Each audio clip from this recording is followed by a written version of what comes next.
Magandang araw. For today's video po, nakita ko yung nagtitinda ng pandesal. Bumili nga ako dyan ng 10 piso. Nagkape na rin ako dyan. Tulog pa nga yung asawa ko at anak ko dyan. Kaya ako lang ang nakain. Mas masarap pa nga yung isasawsaw mo yung pandesal sa kape. Kayo guys, ganyan rin ba kayo kumain ng pandesal? Minsan kailangan mo rin magtipid, haha. For today's video nga po, nagising na yung anak ko. Ang ganda nga ng gising niya, ngiting-ngiti pagbangon agad. Ang sabi ko nga sa kanya dyan, mag-picture kami. For today's video nga po pala maglalaba tayo ngayong araw. Nagrereklamo na nga yung asawa ko at punong-puno na daw yung laundry namin, haha. Niloko ko pa nga siya dyan, sabi ko, laban mo na, haha. Charot lang. Pinas forward ko na po. Hiniwalay ko na yung dikulay sa puti. Maglalagay na ho tayo ng tina sa washing. Ganyan din ho ba kayo maglaba? Kasi ako ganyan maglaba. Yung iba sinasabay sa pag-aanlaw. Ganun kasi ginawa ko, nagbubuo-buo yung tina sa damit. Bali po naglagay na ako ng sabon. Marami din po pala ako maglagay ng sabon sa washing. Gustong gusto ko kasi yung mabula yung nilalabahan ko. Hindi ko na rin binabanlawan yung damit pag sinasalang ko sa washing. Tinatamad kasi ako, haha, charot. Sinisisil ko pa po kasi yan pag sinasalang ko sa washing. Pero damit lang ng aking anak yung sinisisil ko. Tsaka yung damit ng asawa ko, yung pantrabaho. Yung aking damit naman na hindi ko na sinisisil kasi malinis naman yun. Dito lang naman ako sa bahay. Sa mga oras na yan, tinawag pala ako ng aking anak. Daddy daw siya, kaya tinimplahan ko na agad. Tuwan-tuwa nga siya dyan, haha. Sa mga oras na yan, magbabanlaw na pala ako ng damit ng aking anak. 3 banlaw pala yung ginagawa ko sa damit niya. Para matanggal talaga yung sabon sa damit. Hindi ko nga pala dinadaon na yung damit ng aking anak. Sobrang tindi kasi ng init. Tinawag nga pala uli ako ng aking anak. Pagkita ko nga, hala,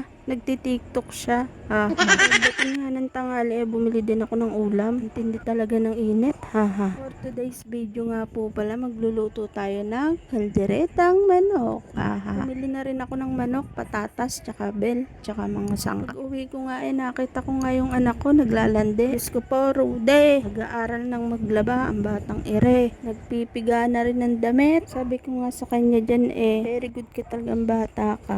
Maya pa nga yun, naligo na. Sinabayan ko na nga rin siya maligo dyan. Para yung marumi namin sasama ko na sa laba. Magsasampay na nga ako dyan. Fast forward na po. Nagsilong na rin po kami. Paano ba yan guys? Hanggang dito na lang. Thank you for watching. Bye!